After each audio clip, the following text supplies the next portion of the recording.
Une rencontre. Je voudrais pouvoir définir l'instant précieux d'une rencontre, l'instant fragile où deux regards se croisent, s'accrochent l'un à l'autre et ne se lâchent plus qu'avec regret car le moment est venu de se quitter. Une rencontre où si peu de mots sont nécessaires, où nous voudrions que le temps s'arrête, où nous n'avons plus envie de mentir, de jouer une quelconque comédie, où la sincérité est évidente, où la confiance est instantanée. Où nous ne nous posons plus de questions, le choc que nous vivons si naturellement. Après la rencontre vient le rêve, où nous projetons tous nos désirs, toutes nos attentes, inconsciemment. Mais ce rêve, nous voudrions pouvoir y croire encore, même si notre cœur est déjà lézardé de cicatrices. Ensuite vient la peur, celle des retrouvailles, celle du choc à nouveau des regards, la peur de s'être trompé, d'avoir été trompé. Quand deux inconnus se rencontrent, c'est aussi la rencontre de leurs émotions, de leur sensibilité, de leur passé et de leur peur. Tout cela est si fragile.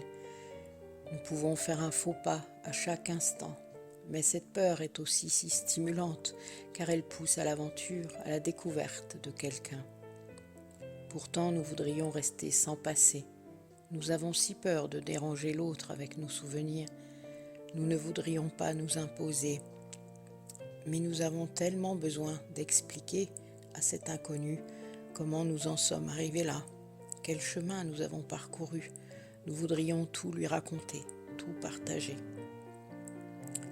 Cette rencontre inattendue où deux solitudes se croisent, attirées par quelque manque, un étonnement que nous n'avions jamais connu. Cette sensation d'être découvert avant de parler, d'avoir la réponse à nos questions avant de les avoir posées. Et cette attente de se revoir où tout peut arriver, où nous nous sentons forts, où nous pouvons tout créer, tout surmonter, où nous vivons enfin chaque jour sans compter les heures qui défilent, oubliant même d'attendre car notre cœur est si léger, si disponible tout à coup. Cette rencontre que nous n'espérions plus, mais qui est là, présente dans nos vies, que nous avons pu voir et accueillir, car nous étions dans l'état d'esprit qu'il fallait. Cette rencontre qui nous donne de nouveau l'envie de vivre, d'aller plus loin, de dépasser nos limites, qui est la naissance d'un échange entre deux âmes en proie au même doute, au même conflit intérieur, qu'ils combattront ensemble. La sensation de construire quelque chose avec quelqu'un est un bonheur si rare. Nous ne savons jamais à l'avance où peut nous mener ce lien impalpable, mais nous voulons qu'il dure, qu'il devienne solide. Pour cela, nous le vivons sans mensonge, sans lâcheté, car il apporte à ces deux cœurs, encore inconnus l'un de l'autre, ce qui leur avait toujours manqué, la tendresse et la compréhension. Écrit le 12 août 1993. Ma solitude. Je pourrais vous dire qu'elle ressemble à ce vertige latent au creux de mon estomac, à cette boule qui ne quitte jamais ma gorge, qu'elle fait chanceler mon cœur et trembler mes mains, mon corps tout entier, qu'elle recouvre mon âme d'un voile permanent qui l'empêche d'aimer vraiment, de s'investir entièrement, qu'elle est la sœur de la peur que j'ai au ventre, cette peur de perdre le monde, de me perdre moi-même encore. Qu'elle est due à cette faille dans mon enfance, cette scène gravée en moi qui me hante depuis tant d'années. Qu'elle vient d'aussi loin que je me souvienne, de ce manque d'amour à un moment où j'en avais le plus besoin. De ce manque de souvenirs avec ma mère qui ne fut pas mon guide. Mon père trop occupé ne put l'être non plus. Je fus donc mon propre guide, mais peut-on se guider soi-même sans se tromper, sans tomber? Non. Et je suis tombée dans tous les pièges tendus devant moi. Mais à chaque fois, je me suis relevée. Je n'avais pas le choix. Il fallait bien continuer à avancer. Je tomberai encore, je le sais, mais à chaque fois, je me relèverai. Mais elle sera toujours présente en moi. Son intensité changera, mais elle sera toujours là, malgré tout l'amour, toute l'amitié que je pourrai donner, malgré tout ce que l'on me rendra et que je ne verrai peut-être pas, car je n'ai pas appris à recevoir, ou si peu. Je sais qu'elle sera mon vide jusqu'à ma mort où elle sera là, gagnante évidente de ma course éperdue, à la recherche de son impossible absence dans mon cœur. Écrit le mercredi 18 août 1993. Mise au point. Je dois faire le ménage dans ma tête. Pour cela, l'espoir doit me quitter. L'oubli de lui, de son visage, de ses mains, de ses gestes, de ces mots qui sont gravés en moi, doit venir m'habiter, m'imprégner jusqu'au cœur, pour rester seule, sans lui, sans l'amour que je porte en moi. Cet amour que j'aurais voulu partager, mais qu'il n'a jamais rendu. Et on n'oblige pas quelqu'un à aimer quand il n'aime pas. Je suis aussi trop fatiguée pour attendre encore son cœur, son amour qui ne viendra pas. Je dois l'oublier et vivre sans sa présence dans mon cœur, même si celle-ci me tenait si chaud. Car elle me rend indisponible aux autres et elle me ronge maintenant, jour après jour. Je dois réapprendre à ne plus dépendre de personne, à vivre seule pour affronter cet autre passé contre lequel je refusais de me battre. Pour éclaircir celui-ci, il me faudra encore beaucoup de courage, de force et de volonté, car on ne remet pas en question 10 ans de sa vie en quelques minutes et sans se faire un peu de mal, à cause des haines et des rancunes accumulées. Je crois que je suis capable de tout pardonner, mais eux, me pardonneront-ils une si longue absence dans leur vie? Saurais-je dire les mots qu'il faut pour apaiser leur violence, leurs souffrances, qui vont remonter aussi, comme les miennes? Vais-je enfin comprendre le mot famille dans son sens profond? Y trouverai-je un réconfort? Je ne le sais même pas. Mais au moins j'aurai fait un pas vers cette ombre, ce vide présent dans ma vie depuis bien trop longtemps. Et il est plus que temps d'apporter une solution à ce problème qui revient sans cesse comme une grippe mal soignée. Je dois me débarrasser des derniers vestiges de ce passé si encombrant avec lequel je vais désormais réussir à vivre. Je veux seulement apprendre à ne garder que les bons moments pour ne jamais regretter. Et dans l'avenir, dans mon présent, je vais prendre tous ces petits riens qui feront mon bonheur. Et sans aucune vague de mon passé qui montera de ma mémoire, je pourrai vivre vraiment sereine, sans laisser mon imagination m'entraîner sur les rives glissantes de mes souvenirs. Écrit le 19 août 1993. Soleil levant. Comme il est agréable de se promener le matin de bonne heure, dans les rues vides de la ville, encore endormies ou s'éveillant à peine. J'aime cette sensation où je sais qu'aucun regard ne surprendra mon sourire contemplant le jour qui se lève.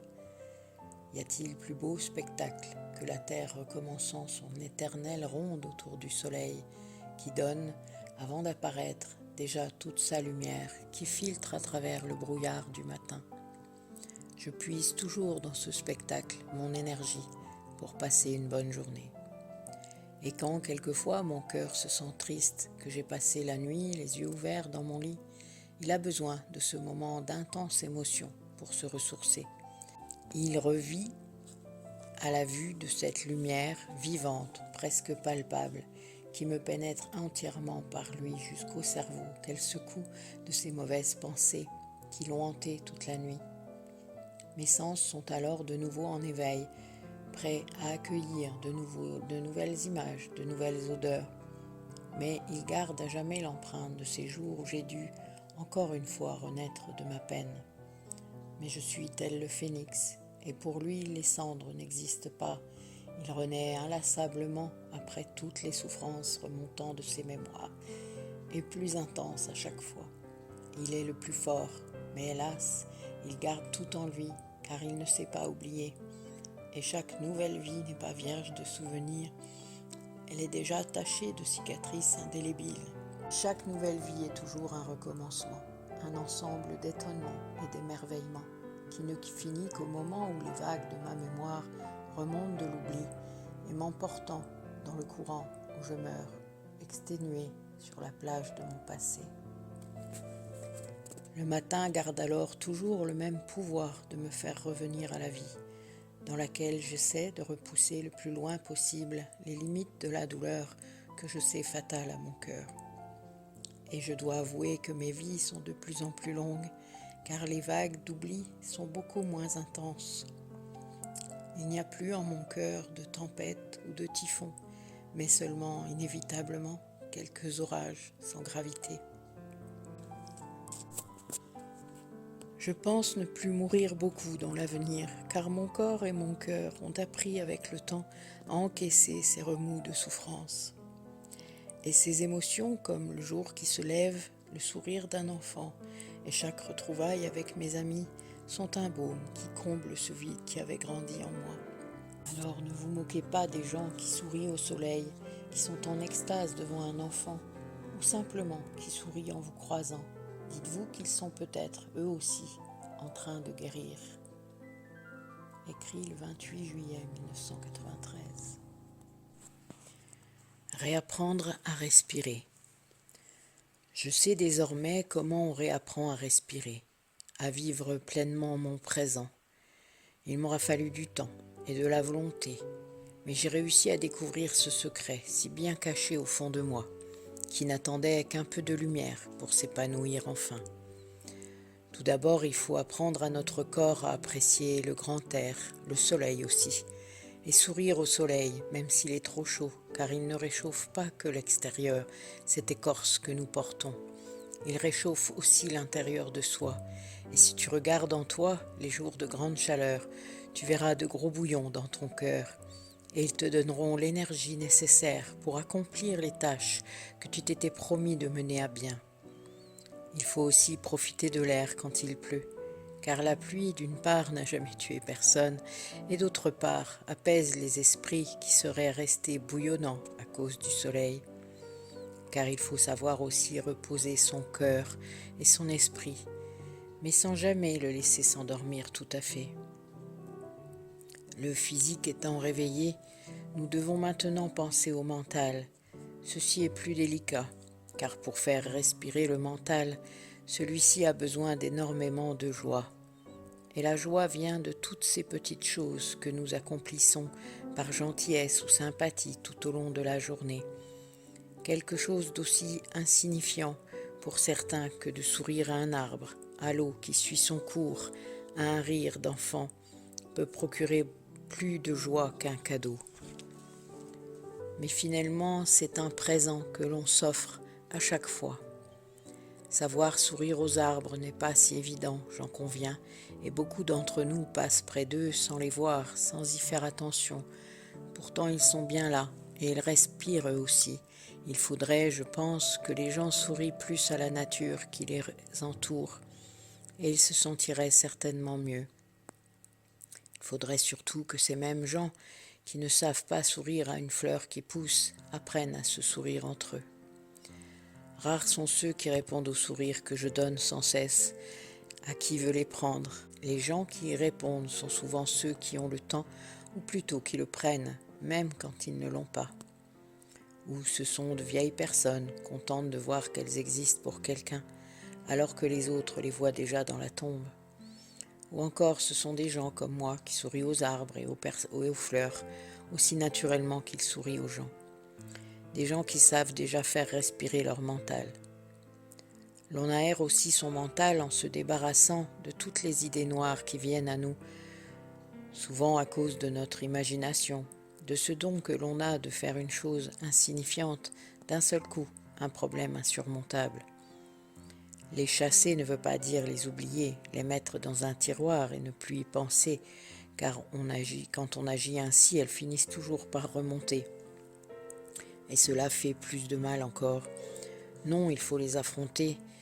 Dès qu'elles approchent, les maintenir à distance, ne pas les amplifier, les laisser à leur simple place et enfin les résoudre comme une préoccupation tout à fait banale.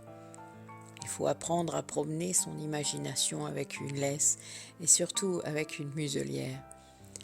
Il n'en faut garder que le côté positif pour créer, pour faire rire ou pour réfléchir à quelque chose de constructif. Il faudrait surtout ne plus s'encombrer de remords, de regrets qui sont déjà, de par leur existence, comme une deuxième faute. On se rejoue sans cesse en pensée l'acte que l'on n'aurait pas dû faire ou celui que l'on n'a pas fait. À quoi cela sert-il? Le temps ne peut revenir en arrière et les si j'avais su n'arrangent rien. Alors plus de regrets ni de remords, mais seulement apprendre à en tirer des leçons pour l'avenir. Il faudrait aussi réussir à digérer les souvenirs trop tristes, si douloureux parfois. J'avoue qu'il est quelquefois impossible d'oublier, mais dans ce cas, nous pouvons apprendre à vivre avec ces souvenirs, car ils ont déjà eu trop le temps de nous tourmenter pendant ces moments de tristesse tant redoutés. Car il y en a toujours, nous ne sommes que des humains. Il faut seulement apprendre à les écourter au maximum, à se raisonner. Cela demande énormément de volonté et d'entraînement, mais je pense qu'après, nous arrivons très bien à vivre avec nos souvenirs. Je dis je pense car mon entraînement n'en est que son début. Il m'est encore souvent difficile de me raisonner quand un souvenir m'obsède. Mais je persiste à croire que la partie n'est jamais perdue d'avance, mais qu'il faut lutter chaque jour. Car en fin de compte, une fois rangés, nos souvenirs ne demandent qu'à se reposer. Et c'est nous et notre volonté, encore un effet de notre imagination, qui les dérangeons, les ramenons à la surface pour nous rappeler volontairement ce qui nous a fait mal, ce qui nous a attristés, à croire vraiment que nous ne savons et ne voulons pas être heureux. Alors qu'il suffit de lever la tête, de profiter de l'air qui passe, du soleil, d'un ciel étoilé ou de la pluie. Qu'il suffit aussi de prendre en passant tous les gestes de gentillesse et pas seulement de politesse, car celle-ci se fait sans sourire. Que font les gens sans s'en rendre compte? Il n'y a qu'à regarder autour de nous. Un homme ouvrant si simplement la porte à quelqu'un chargé de paquets, une jeune fille laissant sa place dans un bus à une personne âgée ou à une femme enceinte, un jeune homme aidant une vieille personne à traverser la chaussée, et tant d'autres exemples que je pourrais vous citer. Comme aussi un enfant qui sourit en vous regardant, content de découvrir un visage nouveau. Rendez-lui son sourire et il vous sourira de plus belle. Ah, les enfants, comme je les aime. Ils ne savent pas encore manier leur imagination comme leurs parents. Ils donnent tant à ceux qui savent les écouter patiemment. J'ai appris la patience auprès d'eux, car il faut être patient avec les enfants, s'adapter à leur langage, à leurs images. Et ensuite, nous n'avons plus aucun mal à communiquer avec eux. Nous leur parlons du regard, ils comprennent sans mots et répondent d'un sourire. Mais bien sûr, je ne blâme pas les parents, car c'est très dur d'être toujours à l'écoute, d'être toujours patient. Avec la vie de tous les jours, le stress dû au travail, la fatigue, le fait aussi de ne pouvoir être près d'eux tout le temps pour voir évoluer leurs pensées et leurs histoires intérieures. Je pense quand même que nous devrions les regarder agir plus souvent. Ils sont sans arrière-pensée, ne connaissent pas l'intérêt. Ils rejettent immédiatement ce qu'ils n'aiment pas. Ils ne savent pas ce qu'est l'hypocrisie. Mais ils sont si fragiles parfois, et pourtant savent donner tant de force et de tendresse quand vous avez la chance de vous faire aimer d'eux. Je voudrais savoir rester une enfant toute ma vie.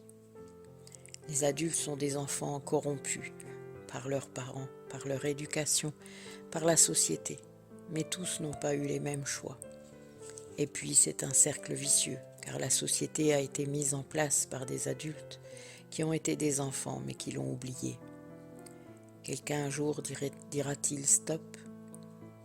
Est-ce qu'assez d'enfants sauront le rester plus que leurs parents pour faire changer les choses? Que l'amour puisse enfin retrouver sa place, qu'il ne fasse plus rire les jeunes gens ou les hommes qui n'osent pas s'avouer la part d'amour qu'ils cachent au fond d'eux, de peur d'être différents, alors que nous sommes tous à la même table.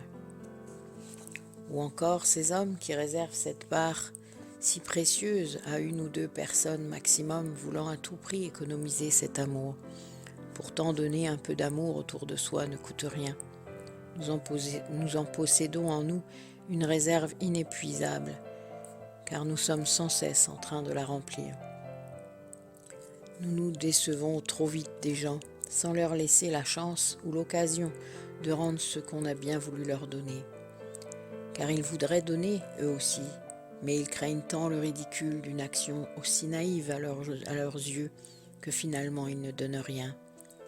C'est incroyable que soit si important le regard des autres sur notre image ou notre comportement, qui ne correspondent pas toujours à notre personnalité. Pourquoi vivre en fonction de ces autres-là qui ne savent que juger? Non, il faut vivre pour ceux qui en valent la peine, ceux qui comprennent que l'on peut donner un peu de soi chaque jour, un peu d'amour dans chaque sourire. Mais la plupart de ces juges restent trop enfermés dans leurs petites habitudes et leur égoïsme. Comment pourraient-ils changer? Ils n'ont pas appris. Et dans la majorité des cas, ils ne veulent pas changer, ils n'en ressentent pas l'urgence. Comment aider alors ceux qui souhaitent changer? Doit-on se montrer ferme et ordonner « Changez » Non, je ne pense pas. Nous leur ferions peur. Doit-on alors les prendre en douceur pour leur montrer le chemin du bonheur qu'il est pourtant si simple d'atteindre quand on en a la volonté et que l'on sait donner? Je ne pense pas non plus, car ils ne nous suivraient pas. Les gens sont beaucoup trop incrédules, ils accordent trop difficilement leur confiance. Je ne dis pas qu'il faut la donner à n'importe qui, mais qu'il faut savoir choisir. Vous allez me dire que ce n'est pas si évident, mais c'est simplement que vous ne savez pas lire le plus important, le sourire, le regard de l'autre et son cœur au fond des yeux. La vie peut être si simple quand on se donne la peine de la vivre vraiment, sans penser au lendemain, sans croire ces impressions qui découlent encore de notre imagination, mais en se fiant à son instinct, à ses intuitions. Il suffit de se dire « la vie est belle » et elle l'est. Je vous parais sans doute un soupçon moraliste. Je ne le suis pas. Un peu idéaliste, et je le suis. Et je ne savais pas appliquer ce que je viens d'écrire il y a encore peu de temps. Mais depuis que je me concentre à être moi, mon cœur se sent merveilleusement bien. Mes amis savent m'aimer comme je suis, car ils se rappellent les paroles du renard quand il confiait son secret au petit prince. L'essentiel est invisible pour les yeux, on ne voit bien qu'avec le cœur. Depuis longtemps, j'essaie d'appliquer cette maxime la plus souvent possible. Je ne suis jamais déçu, car je ne m'attends jamais à quelque chose de précis. J'aime découvrir quelqu'un, l'esprit vierge de préjugés, car je peux alors m'étonner et apprécier à chaque mot la personne qui se dévoile au fil du temps devant moi. Et puis j'ai appris à lire le regard des autres, car il est le reflet de leur âme, et peu de gens savent le déguiser. Et je me dis que si je suis sur la terre, c'est peut-être pour aider les gens à réapprendre à respirer à leur tour. C'est sans doute pour donner autour de moi cet océan d'amour sans rien espérer en retour, sinon peut-être n'en recevoir qu'une goutte à peine. J'ai écrit ce texte les 23 juillet, 24 juillet 1993. J'avais 21 ans. Waouh! Alors ce que je qualifie d'imagination et ce que je dis maintenant quand je parle de l'ego, je n'étais pas encore complètement connectée à cette époque.